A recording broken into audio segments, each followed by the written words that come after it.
I would see people sent to me that have pathology, say they have a ruptured disc.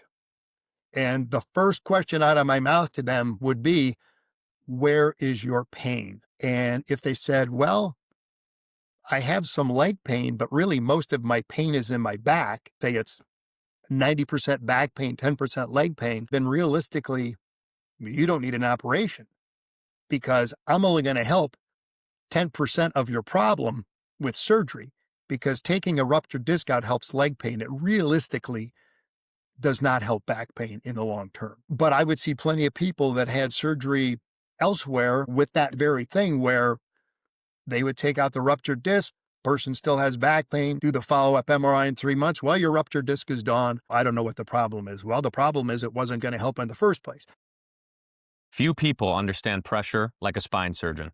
For decades, Dr. John Flood lived at the intersection of precision, leadership, and life-changing decisions, performing complex spine surgeries, pioneering motion-preserving techniques, and training the next generation of surgeons. In this episode of The Physician's Mind, we're going to dive deep into the psychology of surgical excellence, what separates a good surgeon from a great one, how to lead under pressure, and how to sustain purpose through the grind. And if you're a medical student or a young physician looking to build powerful professional relationships that open doors to mentors like Dr. Flood, check out my free mini course, White Coat Connections, at www.thephysiciansmind.com. This is The Physician's Mind, and today we're going to be getting inside the mind of Dr. John Flood. Dr. Flood, how are you, sir? Thank you for being here. I'm well, thank you. Thanks for having me. Absolutely, sir. Can you please share with the audience a little bit about yourself, what you've done, and where you are now? Sure. I am a retired orthopedic surgeon with subspecialty training in spine. Live in Mason, Ohio, or Mason, Michigan, rather, which is not far from East Lansing, where Michigan State University College of Osteopathic Medicine is. Did most of my career here in Lansing. I did start out in the Navy on a health profession scholarship program. Lived 2 years in Okinawa, Japan, which frankly was better than I thought it would be. And then 2 years in Charleston, and did a short time of practice in Ohio, but realized I wasn't going to be able to perform the type of surgeries that I wanted in that setting, and came back to the East Lansing area to practice medicine for the remainder of my career. Awesome. And you've spent most of your career inside one of the most demanding specialties in medicine. Can you share what first pulled you into spine surgery and what is it that made you stay for the long haul? Sure. When I started medical school, you sort of have an idea of what you may or may not want to do. I had an uncle that was a general surgeon, so of course I thought, well, maybe general surgery would be for me. And I enjoyed surgery. I think it was one of those things where I liked working with my hands. General surgery, it turned out, really wasn't something, having done rotations, that I was interested in. And it wasn't that my trainers in that specialty were necessarily bad. It just didn't interest me. Had done some other rotations. And I think, as happens to many med students, you sort of gravitate to rotations that you find to be fun. And certain rotations just weren't fun. When I did orthopedics, I really enjoyed that. The guys were guys that I could relate to. They were, demanding and yet sort of laid back at the same time. In my residence, so I took an orthopedic surgery residency in Massillon, Ohio. It's a small community hospital. We only had, at that time, 4 residents. I mean, that would have been back, what, mid 1985, I think it was. I mean, you sort of lose track of time. Enjoyed my time there. We did a lot of spine surgery. We didn't have the DO residencies, didn't have a lot of neurosurgeons. And so one of my actually 2 of my attendings did a fair amount of spine. So that was sort of my initial exposure to spine. Did a lot of spine surgery. And I was on the Navy scholarship. So I knew when I finished my residency that I was going to be going into practice in the military. And I thought, well, do I want to do a spine fellowship and then perhaps be someplace where I wouldn't be able to use my skills to their fullest extent? So I felt very comfortable when I finished my residency doing most spine surgeries I think that a community spine surgeon would do. Got into the military, and of course, being in Okinawa, I was the only guy doing spine surgery. So I got all the spine cases from all over. I mean, they would medevac people over to be seen. So, of course, that just increased my experience. Then I went to Charleston, South Carolina for 2 years. Same thing, had all the spine cases in that area. But the nice thing about Charleston was that the Medical University of South Carolina was essentially right down the street from the Navy Hospital. We had their residents rotate with us as part of the orthopedic service, and we had access to guys in their system that did a lot of spine surgery. So if we had somewhat of a complicated case, they would come up our way and assist us in surgery, maybe doing something more complex, or we could ship that patient down to them, and then we would go down there and scrub those cases with them. So that was, in a sense, sort of a mini fellowship, if you will. When I got out, I said, well, there's some things that perhaps I didn't see enough of that I wanted to. So I hooked up with Larry Meislowick, who was at Michigan State, and did sort of a mini spine fellowship after my military training, and then went out into private practice after that. But I really enjoyed the spine world because, the cases vary, and it's somewhat of a different thought process than regular orthopedic surgery. And the reason I say that is, okay, if somebody comes into the ER and they break their hip, okay, they have a broken hip, and maybe you have to figure out, well, how do we fix that broken hip? But generally they're going to need surgery. But when spine people roll into your office, the first thing you need to figure out is, well, okay, what's the problem? And most of these people really don't need surgery. And my thing was always, you don't operate on imaging studies, you operate on people. So just because the imaging study shows pathology, it doesn't mean they need an operation. And I think that's the biggest difference between, say, that trauma mindset that you have as an orthopedic surgeon versus sort of that spine. Excellent, sir. And looking back, what was the toughest surgery you ever performed and what did it teach you about yourself? Well, I've had a few.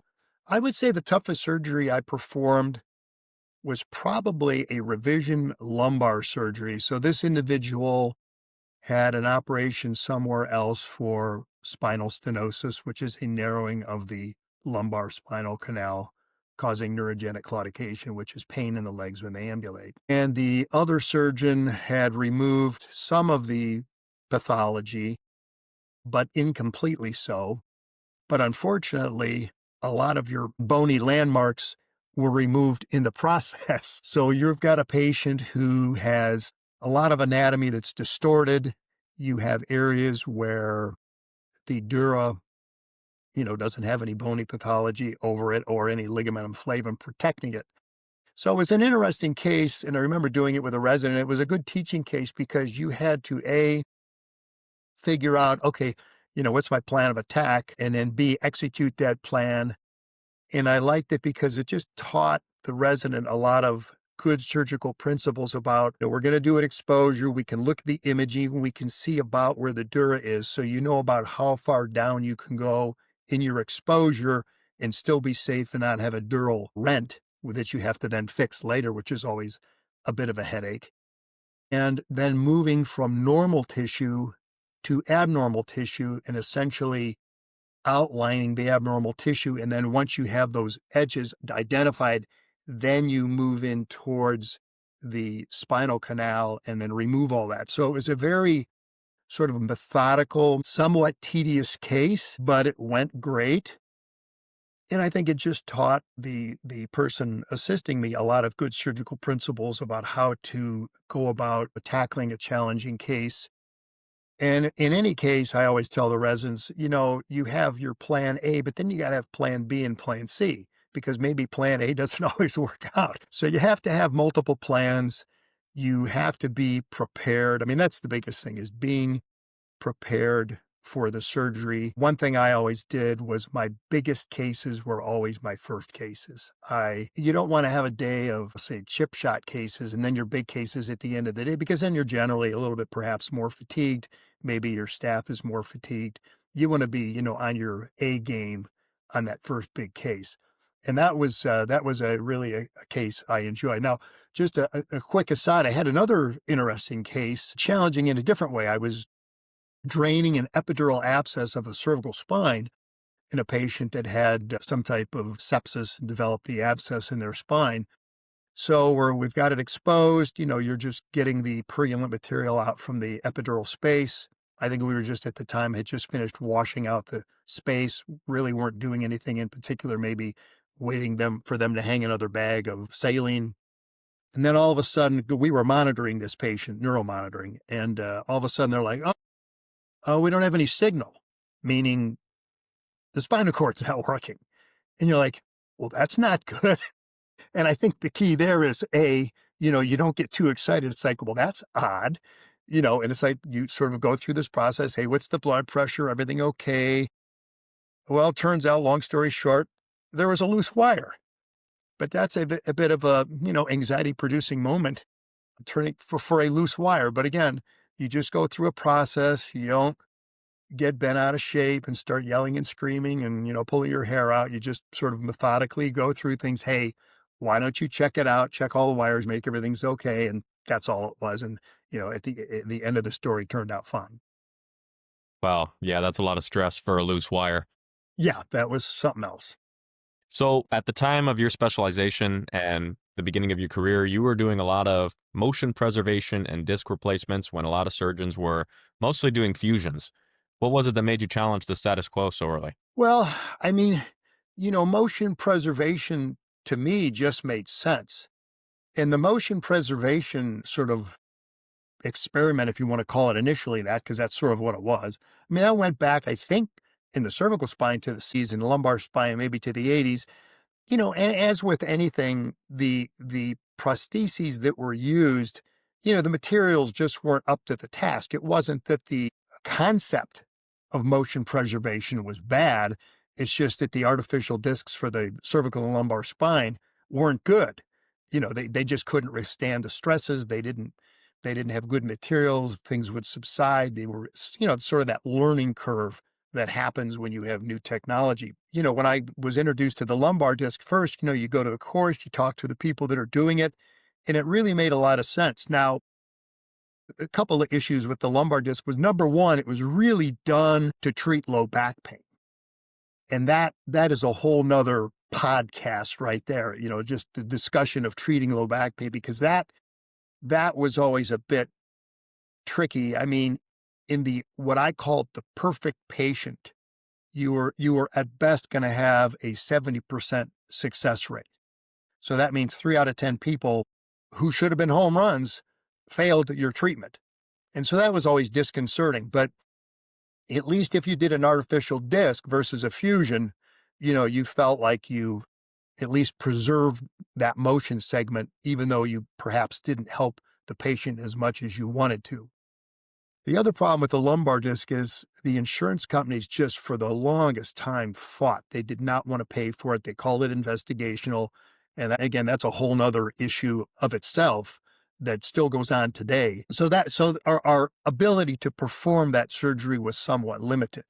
So we did, because, you'd say, well, we thought this patient would be a good candidate for this. We still think at the time they're a good candidate for perhaps some type of procedure for their chronic back pain. So we would do, an anterior fusion, which, was less than ideal. If you had an older patient, perhaps not as critical, because the rate of adjacent segment degeneration, meaning the segment above where you're fusing going bad, was about 3% a year. So if you had a person that was 50, in 10 years, maybe they had a 30% chance of that going bad. So versus a kid that's 20 and you're doing that too, the risk is much higher of adjacent segment degeneration. And it was shown eventually that arthroplasty prevented that. And same thing with the cervical spine. The difference there was, if you're doing a cervical disc for a herniation, so you're going to go in, we did what's called anterior cervical discectomy and fusion, was the standard operation, where you would take the disc out anteriorly, you would then fuse that disc. The disc arthroplasty made perfect sense there, because you're still going to take the disc out, but now instead of fusing it, you're going to put an artificial disc in.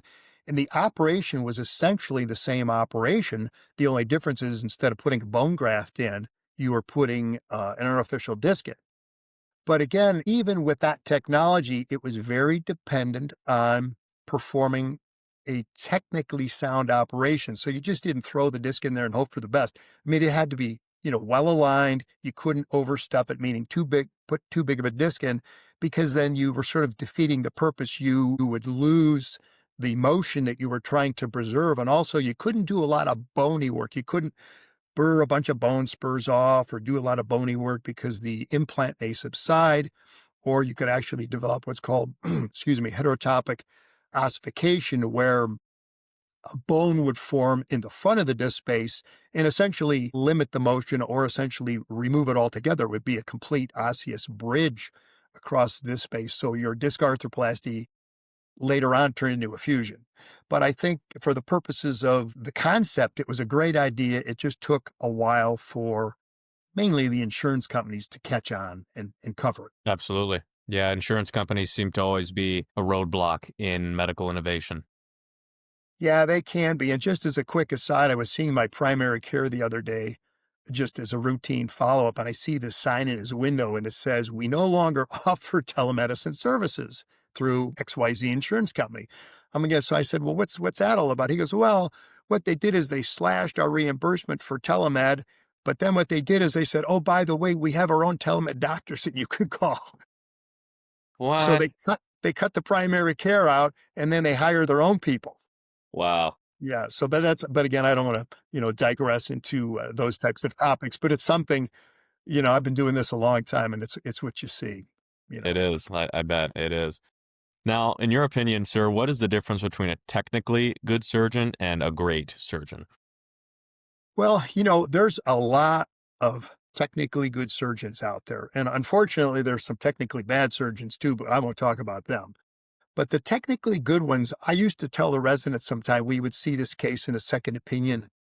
And I'm like, man, guy did a great job on that operation. It looks beautiful. I said, but the only problem is he operated on the wrong person, So, and what I mean by that is, again, like I said earlier, treat the patient, not the imaging.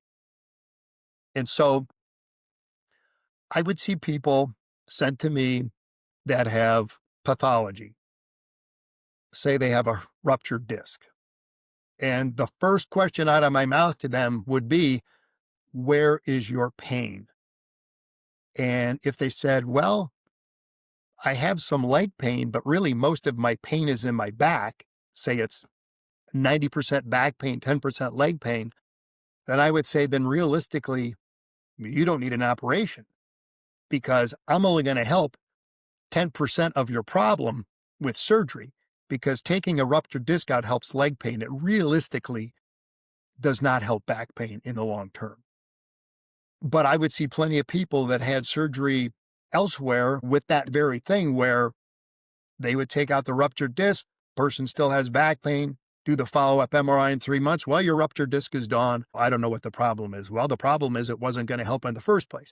So I think that the key there is you have to have the proper indications for doing the surgery. You know, the other thing is you have to meet patient expectations. So before the surgery, you've got to tell people, look, this is meant to help you. You may still have some residual leg pain, not disabling, but you could have some. Certainly, if you have a large component of back pain, it's likely not going to help that. It could, but it may not. And I always looked at it like, what is the probability of what I do to that patient going to help them? And I've seen patients for second opinions where they were told, well, this operation has a 10% chance of helping you. Mind you, it's an elective surgery. It's not like they have, cancer or something like that. And yet the surgeon still wanted to proceed with the surgery. Like, who in their right mind would do an operation for an elective problem with a 10% success rate? But it happens. So that was one of the things I tried to stress to the residents that we train, regardless of whether you're doing spine or anything else. You have to have a reasonable chance of success with what you're going to do to the patient to justify doing the operation, unless it's a life-saving situation, which, 99% of the time it's not. So I think you have to really look at the big picture and even what's going on in the person's life. You can't just look at the pathology in the person, what's their social situation. So one of the things that used to kind of drive me nuts with insurance companies is you'd have somebody come in with a ruptured disc who frankly needed surgery. They were miserable. They had severe debilitating leg pain. And what's the insurance company want you to do? Well, they need 4 weeks of physical therapy. So what you're telling me is they need 4 weeks of torture because that therapy is, you just know. I mean, when you've been doing it for a while, you know, it's like that is not going to help them. It's just going to torture them. And of course, they would dutifully do what the insurance company said. Come back 4 weeks later, how was it? Like, that was 4 weeks of torture. And then so now, though, we've wasted 4 weeks. Maybe they're the primary breadwinner in their home. Maybe they're a single parent and they've been dinking around doing things that aren't helping them. And now we have to sort of start the surgical process, but we've wasted that 4 weeks or 6 weeks or whatever, whatever the number is. So those are the things I think you have to look at too when you're operating on people and just being realistic about, can you help them? Can you not help them? Well said, Dr. Flood, sir. Now, was there ever a moment in your career where everything went sideways in the operating room and aside from the wire incident, and how did you keep your composure in the OR when that happened? Yeah, I did have a case once. It was an elderly lady. She had what's called a degenerative spondylolisthesis, was a slip of L4 on L5 due to arthritis. She had severe stenosis and it was unstable. So we were doing a interbody fusion where you put a bone graft or a cage between the vertebrae, decompressing it, and then fusing it with pedicle screws. And had the screws in the one side, they look great. Putting the screws in the other side, one screw looked good. The other screw, I thought, well, I could, reposition a little bit, maybe make it look a little bit better. And you have to attach the driver to the screw. And so you have to just apply, not much force, but you have to engage those threads. And I mean, literally all I did was just get that on there, just barely start to get it on. And the screw went anterior into the iliopsoas. And you're like, well, that's weird, likely because she was somewhat osteoporotic. I mean, who knows? It may have been a pedicle fracture that you just can't see. It's hard to really know what happened. So that was one of those things. Okay, well, that's not good because, of course, I didn't have the driver attached to the screw. I was attempting to do that. And then you can kind of reach through that psoas and you can feel the head of that screw, but you can't see it. And of course, every time you go into the psoas, it likes to bleed because it's a muscle. And it was one of those situations where I said, we have good fixation where we're at. I'm not concerned that the construct is going to fail. I think attempting to extract that screw is going to do more harm than good. And because of where it's at, I don't know if the tip of that screw is perhaps in an iliac vein and sort of damming the flow of venous blood, because you can't see any of that on your C-arm image. So we elected to basically leave it alone, close her up, got a CT scan, showed that the screw was not endangering any vessels, thankfully, because if it were, we might have had one of my vascular buddies, do an anterior approach and repair that. But that wasn't the case. And it's a situation, perhaps I'm biased because of my military training, because I saw lots of people with all kinds of shrapnel, from World War II, Vietnam, Korea, you name it, had all kinds of metal in their bodies that had been there since the war, and you left it. And I'm like, there's really no sense in taking the screw out. It's buried in the muscle. It's not affecting anything. Just leave it alone, explain it to the family. Hey, this is what happened. This is my advice. And they were okay with that. And grandma did just fine. She just had some extra hardware that she didn't need. Wow. Yeah, I didn't even realize that a patient could continue on problem free after something like that. Yeah, but when you think about all the hardware we put in people, plates and screws for fractures, artificial joints, all kinds of things we put in people, pacemakers, neuromodulation devices for spinal cord stimulators. I mean, there's all kinds of hardware in people. That part didn't concern me. It was just, what was it causing an issue at the time? And I think the lesson learned from that is, uh, when you're in a situation like that, don't get bent out of shape. Don't get excited, because if you start yelling and screaming and barking out orders and getting mad, all that does is fluster the circulating nerves, the scrub tech, then they can't think straight. So it's like, take a deep breath. Hey, this is what's going on. If there's a little bit of bleeding, just pack it. Let's just wait a minute. Let me think about what we should do here, and we'll give it a shot and see if maybe we can get it out. And if we can't get it out safely, we'll go to plan B. That's where you have plan B, plan C. So I think that's the biggest thing in the OR, is just maintaining sort of an even keeled temperament, and helping everybody else do their job as best as they can and not getting bent out of shape. That's something you can't do in the OR. I've seen that too many times that, when I was in training, and it just never ends well. And I think that was one of the reasons, back to my orthopedic thing, what I liked about ortho, what led me there, because those guys, nothing phased them. My one attending, if something didn't go right, he'd always say, "There," like he meant to do it, even though he didn't mean to do it. It was like, "There." It's like, okay, meant to do that, not really, but that's my attitude, and we'll fix it. Yeah, solid, solid advice. Got to keep an even keel despite the chaos. So you spent a lot of time training residents. What is it that separated the ones who just got through residency from the ones who really became elite surgeons? I would say in our program, I mean, I think we only, at this point in time, when I retired, we were taking like 4% of the applications of people that applied, and people that applied had to meet a certain standard. So if you didn't meet that standard, you didn't even get to apply. You couldn't even rotate. So you're already dealing with a sort of select group of people. But I would say within that select group of people, everybody has some high, what's called intrinsic motivation. I just read this book. It's called Drive by, I think, Daniel Pink. And it's kind of a business book, but he talks about motivation, the psychology behind it. It's really kind of a fascinating book. And, he talks about intrinsic motivation, which is that people just want to learn and do well. And so I think the people that really did the best had higher levels of what we would call intrinsic motivation. So they were just motivated to do well because they wanted to be successful, not extrinsically, which would be from a financial perspective, but intrinsically because they wanted to be successful and do a really good job, take care of patients, and have good outcomes. Yeah, intrinsic motivation. That definitely is something that separates the good from the great. And in fact, we were talking off air about the latest episode with Dr. Janakis. She also recommended that book, so must be a good read. I'll have to pick that one up.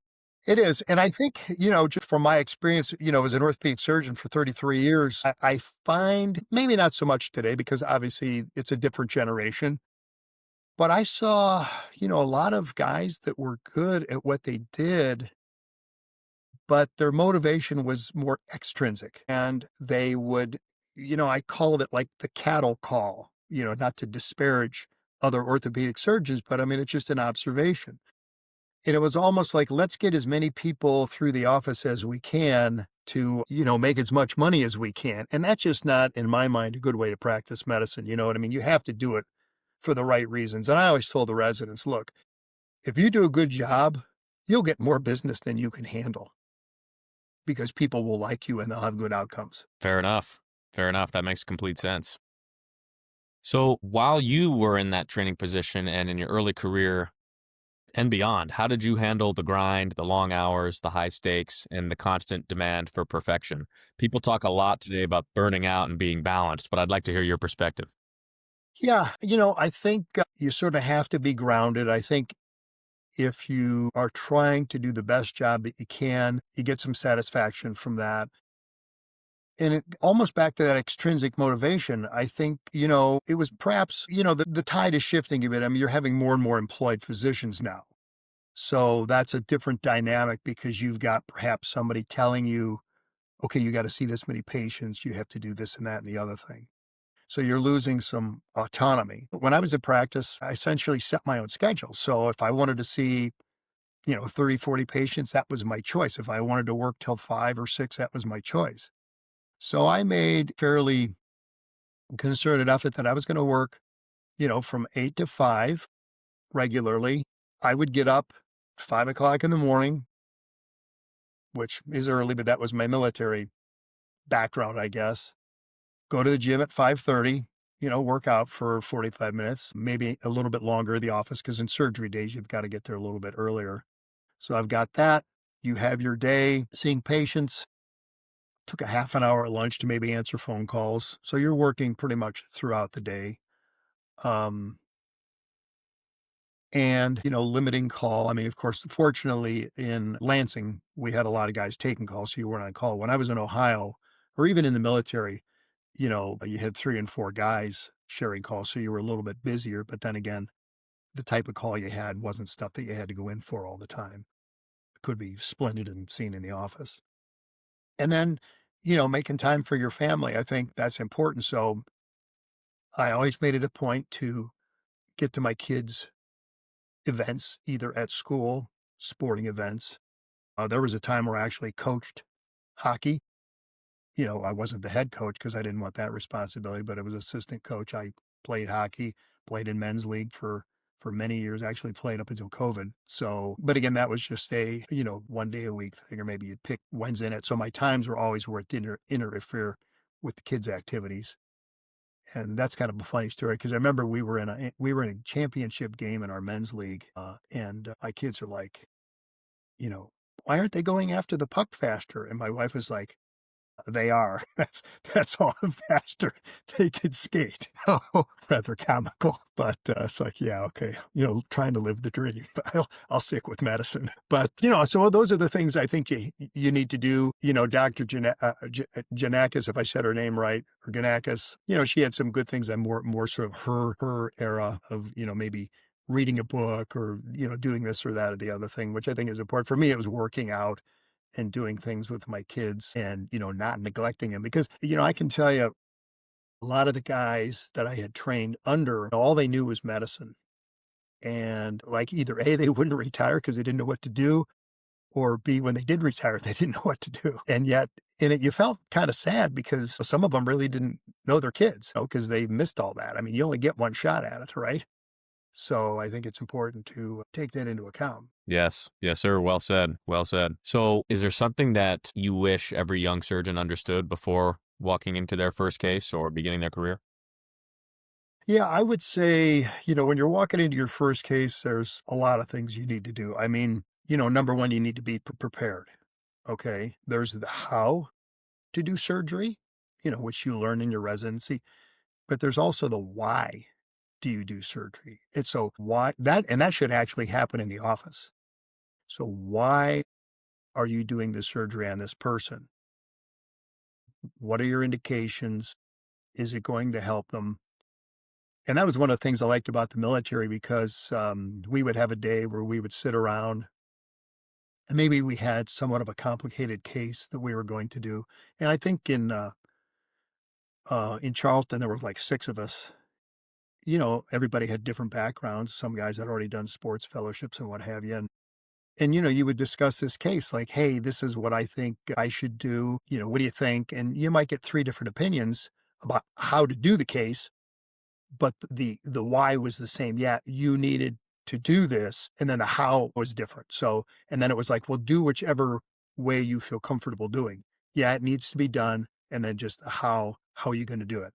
So know the how from the why, be prepared, have multiple plans, of action. So maybe what you think you're going to do is not going to work out, then have a plan B. Okay. The other thing I always did when I went into the OR, of course, you look at see the patient, make sure there's been no change. Because I've had it. I mean, maybe only a couple times where I was going to do a discectomy for a ruptured disc on somebody, and I go see him in the pre-op area. Hey, how you doing? You still having leg pain? They're like, actually, no, my leg pain's gone. I mean, it's gone. I'm like, yeah, last week it just went away and hasn't come back. I'm like, well, then you don't need surgery. And we would just cancel their surgery right there because the odds are it wasn't going to come back. So they got better, which happens.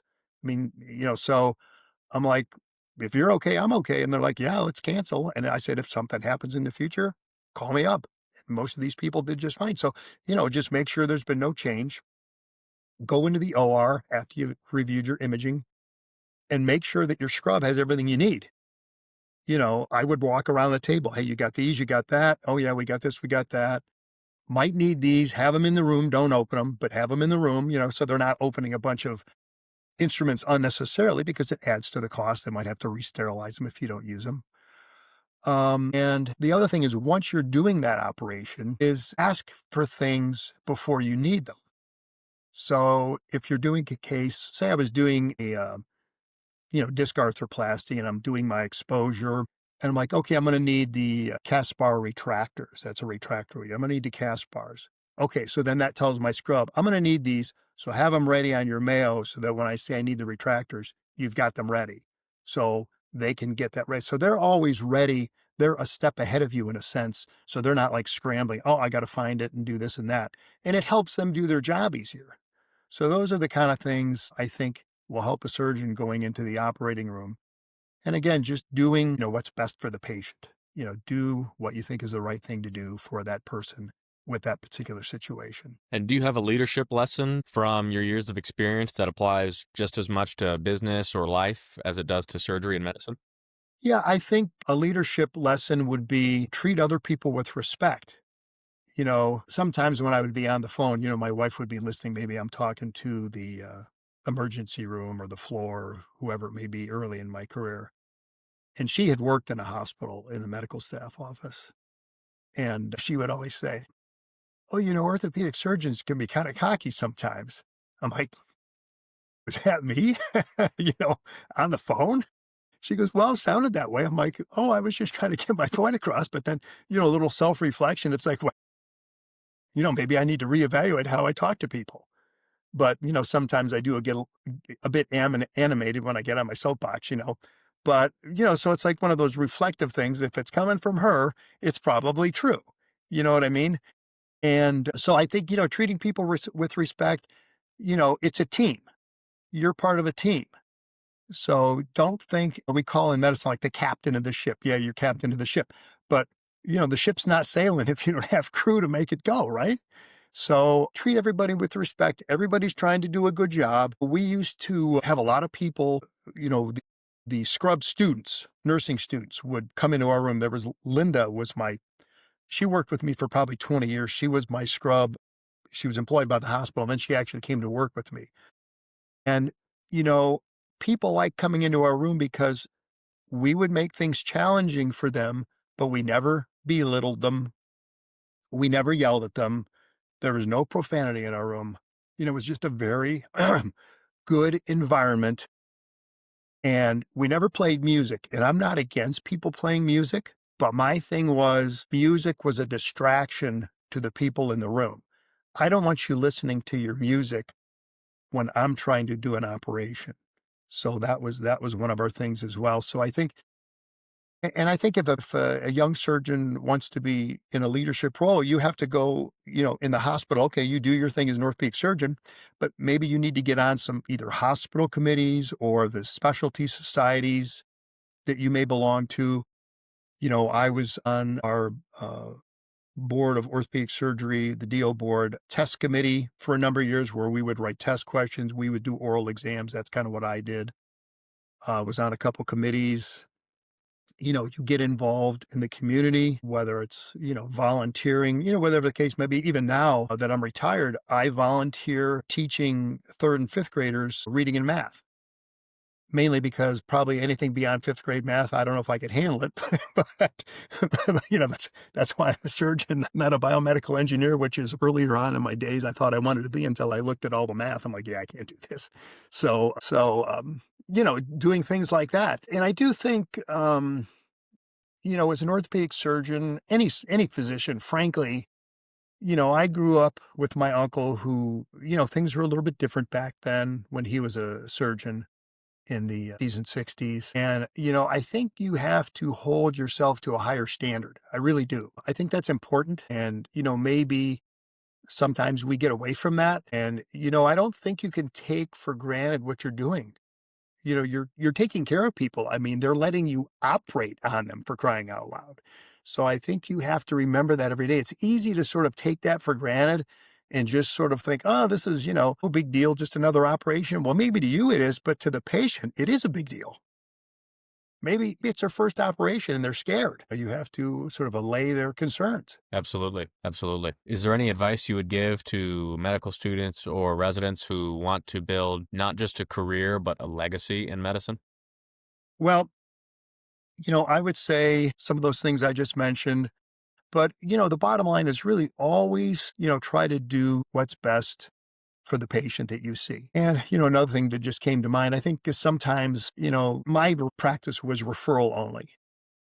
And sometimes you'd see somebody and like, there's no way, you just know I'm not operating on this person for whatever reason. Maybe they're crazy. Maybe they're just, whatever the case may be. Maybe I'm their 10th opinion. I don't know. but don't treat them like that. They're there because somebody sent them there. They are there because they are hoping that you can help them. And I think even if you can't help them directly, try to get them in the direction of someone that can help them. They would appreciate that. And I'll give you an example of I had a patient who was also a pastor at our church, an assistant pastor, and I'd seen him for his back and his neck and a variety of things. He came in one day, how's your neck doing? It's doing better. What else is going on? Oh, my jaw's been killing me. I'm like, oh, that's interesting. And he goes, I've been to 3 dentists and they tell me they can't figure out what's wrong. I'm thinking, well, gee, if the dentist can't figure out what's wrong, how am I going to figure out what's wrong? But then I'm looking at his meds. I'm like, he was on a bisphosphonate, which is for osteoporosis, right? Well, what do we know about bisphosphonates? They kind of cause osteonecrosis of the jaw. So I said, why don't we get an MRI of his jaw? And sure enough, he had osteonecrosis of his jaw that 3 dentists had missed. So I think, somebody once told me, you're a physician first, you're an orthopedic surgeon second. So you still got to think outside the box. You still got to look at the big picture. Don't just sort of see somebody and, well, I can't help you. Wash your hands of it and say, see ya, give them some guidance, help them out, help them get someplace else. And I think that'll go a long way as far as building your legacy, as far as being a good physician and surgeon. And the other things I mentioned about hospital involvement, community involvement, I think those are all important. I want to be remembered as somebody that tried to help people. Absolutely. So physician before surgeon, doing the most that you can to be helpful, to be useful, and to leave an impact on the community and the patients you serve and your colleagues and everything else. So you've trained surgeons, you've performed complex surgeries, and you've helped shape the next generation of physicians and surgeons. What are you most proud of when you look back upon your career? Well, I'd say I am most proud of the thing that I've sort of been harping on is that I felt I did my best to help the patients that I encountered. I tried to do the best of my ability in caring for those patients, tried to be realistic with their expectations as far as what I could or could not do for them, and also that I tried to treat the people that I encountered, be it patients, colleagues, staff, with respect, was never sort of holier than thou or better than them. I think that's the main thing is like just being, as somebody once said when I retired, he goes, well, we're going to miss you. You're just an overall good person, which I thought, oh, that's awesome that he said that about me, another colleague, just that I wasn't a jerk, that I wasn't a pain, that I was just a decent person. I mean, it sounds silly, but that actually meant a lot. And that, that I didn't, in the whole process of doing all this, that I didn't forget my family because they're part of this journey too. You just can't put them to the side. I mean, they're a big part of it. So, and like I said, in days past, those people took a back seat to medicine, which, I do think, I can't speak for the newer generation of physicians, but I do think there's perhaps they're more cognizant of that fact. I don't know that for sure, but that's just my sense in talking to the younger residents. They put a good emphasis on that. And I can say for some of the guys that we've trained from our program that I know that have stuck around, that I know, that I keep in touch with, that have gone elsewhere, they're good family people. And that's important too. They're just good people, you know what I mean? Yeah, yeah, incredible. Yeah, that's a good point too. Just being a decent person. It's a good thing to strive for each day. Yeah. I remember when I was at a army training event a couple summers ago, there was a Ranger battalion commander. I think he was a lieutenant colonel, and he said, "Just wake up every day and try to be a good dude. You Yeah, can't do much more than that. Just be a good dude." absolutely. That's great advice. Don't Yeah. be an a-hole. Yes, exactly. So, Dr. Flood, it's been a great conversation so far, sir. I want to leave you with the physician's mind signature question. What does excellence mean to you after a lifetime of chasing it, teaching it, and living it? Well, I would say, excellence is you have to continue learning, especially in this profession. You can't get stagnant, whether it's learning through our journal articles, I think going to courses, meeting physicians that are sort of doing these newer techniques, spending time with them, that's key. You got to keep evolving and developing. When it comes to, newer technologies, though, my caution would be, look at new technologies critically. Don't just jump on the bandwagon. I used to have a phrase for the residents. I used to say, it's technology looking for an indication. I'd say that's kind of a cool thing, but I'm not really sure where I would use it.